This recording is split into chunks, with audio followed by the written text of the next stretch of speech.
When we talk about why people chase those who don't want them, it always begins with understanding how our attachment system works. From the moment we're born, our brains are wired to seek closeness. This wiring forms what psychologists call attachment patterns. Pioneers like John Bowlby and Mary Ainsworth found that how our caregivers responded to our needs shaped the emotional blueprint we carry into adult relationships. When a child's needs are consistently met, they develop what's known as a secure attachment. They grow up believing that love is dependable and that closeness is safe. But when love is inconsistent, sometimes available, sometimes withdrawn, the child learns to stay hyperalert, fearing abandonment. This forms what's called an anxious attachment style, and for many adults, that early pattern becomes the silent compass directing who they feel drawn to later in life. Research by Cindy Hazen and Philip Shaver in 1987 showed that romantic relationships mirror these childhood attachment patterns. People with anxious attachment often find themselves magnetically pulled toward those who are avoidant, partners who crave distance, control, or emotional independence. It's not because they enjoy pain. It's because something deep inside them recognizes the pattern of unpredictability. It feels familiar, even if it hurts. This is where the activation of the attachment system comes in. When someone we care about becomes distant, it triggers that same system that once signaled emotional danger in childhood. The mind mistakes anxiety for passion. The pounding heart, the overthinking, the longing, these feel like love, but they're really signs of a nervous system trying to secure attachment. Every time the avoidant partner pulls away, the anxious one feels an urgent need to close the gap. And when they finally receive even a small gesture of warmth or attention, the relief feels euphoric. Neuroscience explains why this cycle is so powerful. The brain releases dopamine in unpredictable bursts, especially when validation is uncertain. Helen Fisher's brain imaging studies on romantic love found that rejection activates the same regions as cocaine craving. That's why the chase feels thrilling, addictive even. Each intermittent moment of approval acts like a hit, reinforcing the pursuit. Over time, this becomes less about connection and more about chemistry. The highs of attention and the lows of rejection create what feels like emotional intensity, a false sense of destiny or deep love. But it's not depth, it's volatility. The body is chasing balance, the brain is chasing dopamine, and the heart is chasing a memory of love that was never steady to begin with. When we fall for people who are emotionally unavailable, our brains are often misinterpreting what's happening. The unavailability itself creates a psychological illusion of value. Robert Cialdini, in his work on persuasion, described something called the scarcity principle. We tend to assign greater worth to what feels rare, distant, or difficult to obtain. In relationships, this means the less someone gives us, the more our minds convince us they must be special. The chase feels meaningful simply because it's hard. But there's more to it than just perception. Behaviorally, unpredictable affection, sometimes warmth, sometimes silence, creates a pattern known as intermittent reinforcement. B.F. Skinner, who studied how behavior is shaped by rewards and punishments, found that when rewards are unpredictable, the drive to seek them becomes much stronger. This is the same principle that makes gambling addictive. In love, it looks like waiting for a text, overanalyzing a message, or feeling euphoric when the person suddenly shows interest after days of distance. The brain starts associating inconsistency with excitement. This dynamic is especially potent for those who experienced emotional deprivation early in life. When love or attention was inconsistent in childhood, the nervous system becomes calibrated to expect uncertainty. Emotional distance starts to feel like home, while stability can feel strangely unfamiliar. So when someone is detached or withholding, it doesn't always register as unhealthy. It can actually feel comfortable, even magnetic, because the nervous system recognizes the rhythm of unpredictability it once knew. And when that person pulls away, something interesting happens in the mind, projection. We start filling in the blanks. Instead of seeing who they are, we project who we want them to be. We create an idealized version of them, a fantasy that sustains our emotional investment. It's not really them we're attached to, it's the potential, the imagined connection that never fully existed. Physiologically, this pursuit activates the body's stress response. When we face emotional uncertainty, when someone we desire becomes distant, our brain releases cortisol and adrenaline. The body becomes alert, restless, and focused. Many people confuse this heightened state with passion or love, but what's really happening is stress. The body is trying to regain equilibrium, while the mind interprets the chemical storm as evidence of deep emotion. So emotional unavailability tricks the brain on multiple levels. Scarcity makes it seem valuable, unpredictability makes it addictive, and the stress that should signal danger is mistaken for desire. The truth is, the more unavailable someone is, the more they awaken these ancient survival systems, systems that were never designed for modern love, but for survival in the presence of emotional uncertainty. To really understand why we chase those who don't want us, we have to look back, long before the relationship began. Sigmund Freud described something called repetition compulsion in 1914. It's the unconscious drive to repeat old emotional patterns, even painful ones, in an attempt to master them. When we repeatedly fall for emotionally unavailable people, it isn't random attraction. It's the psyche's way of trying to rewrite an old story. It's as if we're saying, "This time I'll make it work. This time I'll finally earn the love I couldn't reach before." This repetition begins with what psychologists now call emotional blueprinting. During childhood, our nervous system adapts to the environment we grow up in. If love was consistent, the body learns to relax in connection. But if love was unpredictable, if a parent was loving one moment and withdrawn the next, the nervous system adapts to inconsistency. It learns to stay alert, scanning for signals, trying to anticipate emotional shifts. That pattern doesn't disappear with age. It becomes the template for how we experience intimacy as adults.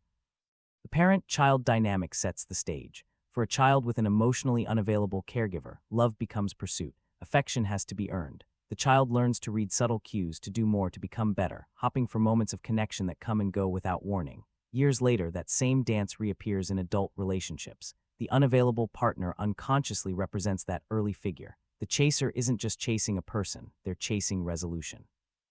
But here, where it gets deeper, this pursuit creates the illusion of control. When we chase someone distant, it gives us a sense of agency in a situation that once made us powerless. As children, we couldn't control our caregiver's moods or presence. As adults, chasing allows us to reenact that helplessness. Only this time, we believe we might finally change the outcome. The nervous system interprets the pursuit as a way to fix the original wound.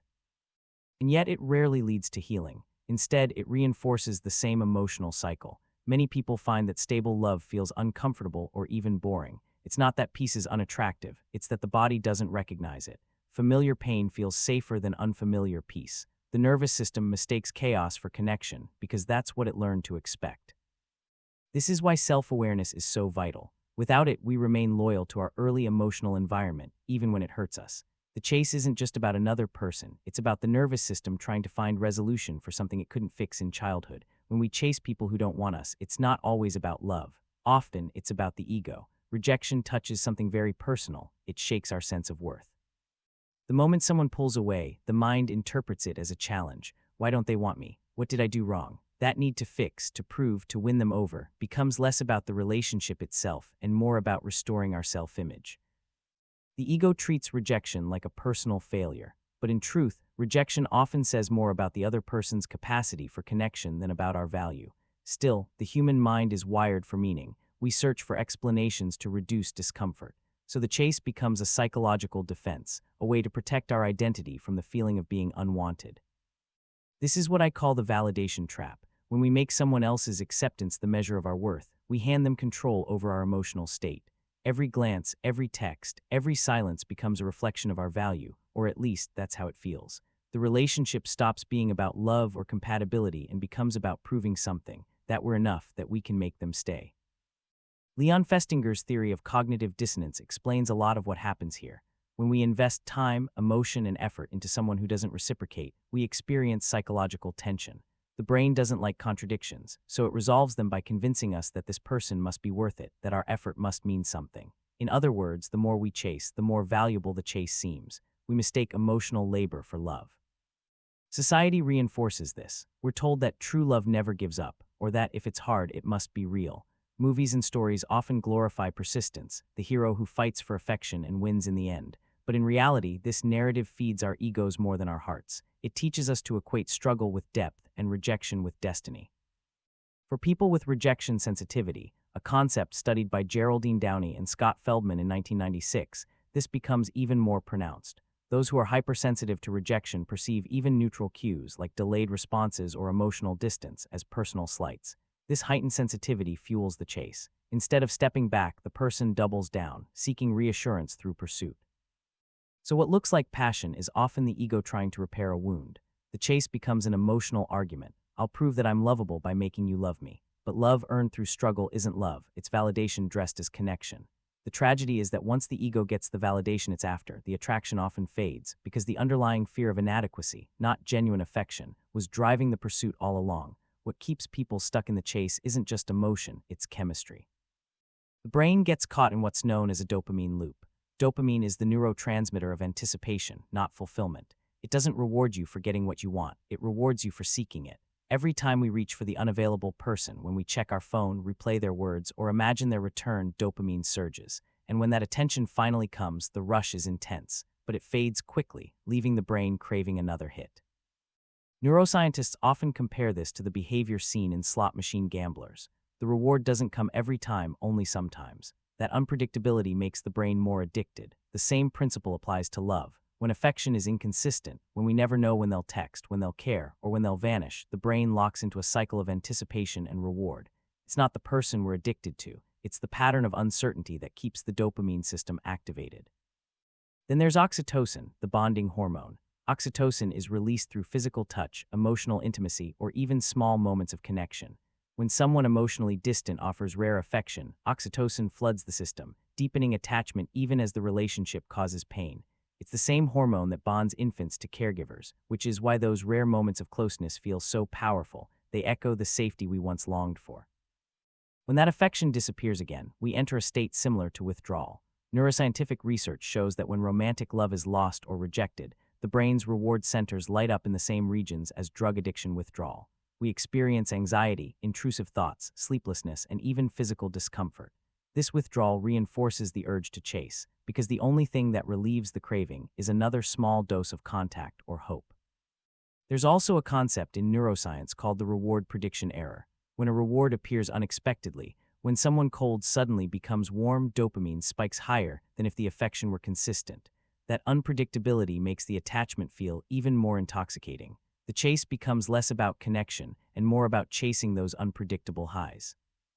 This cycle is at the heart of what psychologist Patrick Carnes described as trauma bonding. When love and pain are intertwined, when moments of affection are mixed with neglect or rejection, the nervous system becomes confused. The body learns to associate intensity with intimacy. Over time, calm relationships can even feel wrong because they don't produce the same chemical rush. So when people say they feel addicted to someone who hurts them, they're not being dramatic. Their brain is literally responding to a pattern of intermittent reward and withdrawal, the same pattern that drives compulsive behaviors and emotional dependency. The chase becomes both the problem and the fix, trapping the person in a loop that feels like love but is actually biochemical craving. One of the most powerful forces keeping us trapped in the chase isn't the person themselves, it's the fantasy of who we believe they could become. Many people don't fall for the reality of an unavailable partner, they fall for their potential. The mind builds a story. If they just opened up, if they just healed, if they just realized what we have. That story becomes the emotional anchor. It keeps the chase alive even when reality offers very little to hold on to. This is called intermittent hope. It's when small, inconsistent gestures, a sudden compliment, a late-night message, a moment of vulnerability, reinforce our belief that the connection is real. These glimpses act like breadcrumbs, keeping us emotionally invested in a future that never materializes. Psychologically, hope can be more addictive than despair because it offers just enough possibility to override our rational awareness that things aren't changing. Once we've emotionally invested, something called confirmation bias takes over. We start looking for any sign that supports our belief that the relationship has meaning. We minimize red flags and amplify small acts of kindness. If they show interest, we call it progress. If they pull away, we say they're scared. In other words, we edit reality to preserve the fantasy. The more we believe in their potential, the harder it becomes to see who they really are. Many people also fall into what I call the savior narrative, the idea that if we love someone enough, we can heal them. This belief often comes from a wounded place in us, from growing up believing we had to earn love by fixing or pleasing others. The unavailable person becomes the emotional project that gives our pain purpose. Their transformation becomes proof that our love is powerful. But genuine connection doesn't come from rescuing someone. It comes from two people meeting as equals. At its core, this entire dynamic is a mirror. The unavailable person reflects back our own unmet needs, the parts of ourselves we've ignored or abandoned. Their distance stirs something unresolved within us, the longing to be chosen, the desire to feel enough, the belief that love must be earned. When we project our unhealed longing onto another person, the fantasy of potential becomes an emotional disguise for our own disconnection from self. And this is what makes the illusion so convincing. The fantasy feels safer than facing our own emptiness. It allows us to believe the story isn't over, that maybe, with enough patience, the love we crave will finally arrive. But that hope keeps us suspended between reality and illusion. We're not really loving them, and we're not really loving ourselves. We're loving a version of love that exists only in the imagination. It's easy to think that those who chase love are fearless in intimacy, that they want closeness more than anything. But often the opposite is true. Chasing emotionally unavailable people can actually be a form of emotional avoidance. It lets us feel like we're pursuing intimacy, while safely keeping it out of reach. The chase gives the illusion of connection without requiring the vulnerability that true closeness demands. On a deeper level, this is a kind of self-protection. When we attach to someone who keeps their distance, we never have to fully expose ourselves. We can blame their unavailability for the lack of depth while unconsciously avoiding the fear of being truly seen. Because real intimacy isn't just about affection, it's about emotional exposure. It's about being known, not just desired. And for many, being known feels more terrifying than being rejected. This creates what psychologists call the illusion of intimacy. The constant thinking about them, the emotional highs and lows, the intense desire, all of it feels like connection, but it's really preoccupation. The emotional intensity mimics closeness while keeping actual vulnerability out of reach. It's a substitute for intimacy, not the real thing. At the same time, the person we're chasing often has their own form of avoidance. The emotionally unavailable partner maintains control by creating distance. They protect themselves by withholding vulnerability. The anxious person protects themselves through pursuit, because chasing keeps the focus on winning love, not receiving it. Both are avoiding the same thing, the raw uncertainty that comes with being fully open to another person. This is known as the anxious avoidant trap. Amir Levine and Rachel Heller, in their research on attachment styles, described how these pairings are extremely common and extremely painful. The anxious partner feels intense longing and interprets closeness as safety. The avoidant partner feels engulfed by that closeness and pulls away to regain space. Each partner's behavior activates the other's fears, creating a cycle of pursuit and withdrawal. The more one chases, the more the other retreats.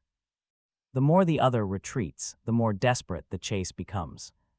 What's happening beneath the surface is a shared fear of true intimacy, just expressed in opposite ways. The avoidant fears losing independence, the anxious fears losing connection, but both fear the same core thing, emotional vulnerability. They both learned, somewhere along the way, that love is not safe.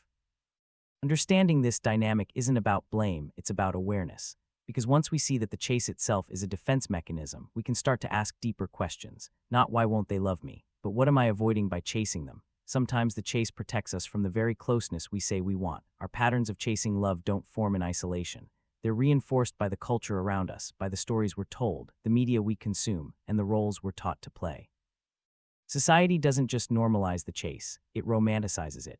Movies, songs, and books often portray love as something to fight for, even when the other person clearly isn't interested or emotionally available. We're shown that persistence is proof of passion, that rejection is just the first act of a grand love story.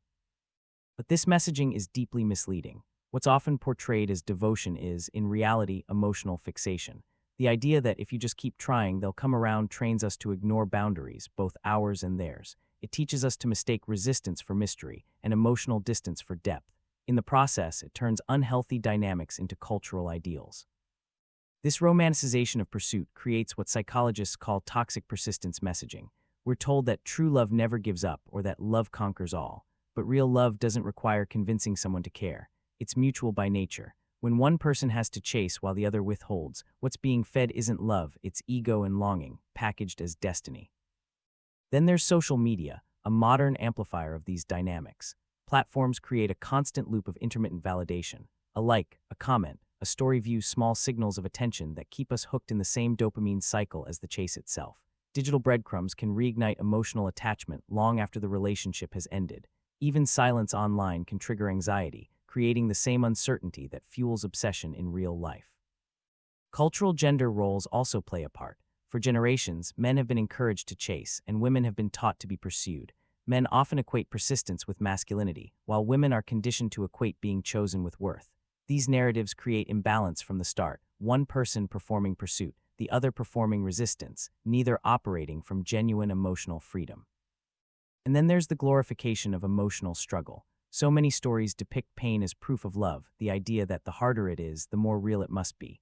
But calm, mutual love rarely makes headlines or movies. Peaceful relationships don't sell tickets, so we learn to associate chaos with passion and stability with boredom. Yet in reality, the healthiest love often feels steady, not dramatic. Our culture teaches us to crave intensity over safety, validation over connection, and fantasy over truth. And until we recognize how those messages shape our expectations, we'll keep confusing emotional turbulence for romance, not realizing we're following a script we didn't write. and one that rarely leads to genuine love. When we spend our energy chasing people who don't want us, the emotional toll is deep and often invisible. Every time we reach out and don't get the response we hoped for, a small part of our self-worth erodes. Repeated rejection doesn't just hurt, it conditions the nervous system to expect disappointment. Over time, we start internalizing that lack of reciprocity as proof that we're not enough. The chase becomes a mirror, reflecting not love, but self-doubt. This constant pursuit keeps the body in a state of stress activation. The anxious waiting, the uncertainty, the emotional roller coaster, all of it floods the system with cortisol and adrenaline. What should feel like connection ends up feeling like survival. The nervous system never gets to rest because it's always anticipating either reward or rejection. This emotional exhaustion isn't just psychological, it's physical. People often describe feeling tired, distracted, or unable to focus because part of their energy is always tied up in emotional hypervigilance. In time, this cycle can distort our sense of identity. When our attention revolves around someone else's approval, we begin to define ourselves by their reactions. Our moods rise and fall based on how they respond, or whether they respond at all. The self becomes externally anchored, no longer guided by internal worth, but by someone else's validation. This makes detachment feel terrifying, because without the chase, there's a void where our sense of meaning used to be. Another consequence is that we start overlooking available love. When someone treats us with genuine care and consistency, it can feel flat compared to the emotional highs of the chase. The calm of healthy affection doesn't stimulate the same neurochemical spikes, so we misinterpret peace as boredom and mistake emotional safety for a lack of chemistry. In that way, our conditioning keeps us from recognizing what true connection actually feels like. The longer we stay caught in this pattern, the more we normalize emotional pain. The chase becomes familiar, even comforting in its predictability. Psychologists refer to this as the cycle of reinforcement. Pain creates longing, longing fuels pursuit, and temporary relief from that pursuit rewards the behavior, keeping it alive. Eventually, this cycle feels like part of who we are. But here's the quiet truth. Chasing people who don't want us isn't about them at all. It's about the parts of ourselves that still believe love must be earned through struggle. And until that belief changes, no amount of chasing will ever bring peace, only repetition.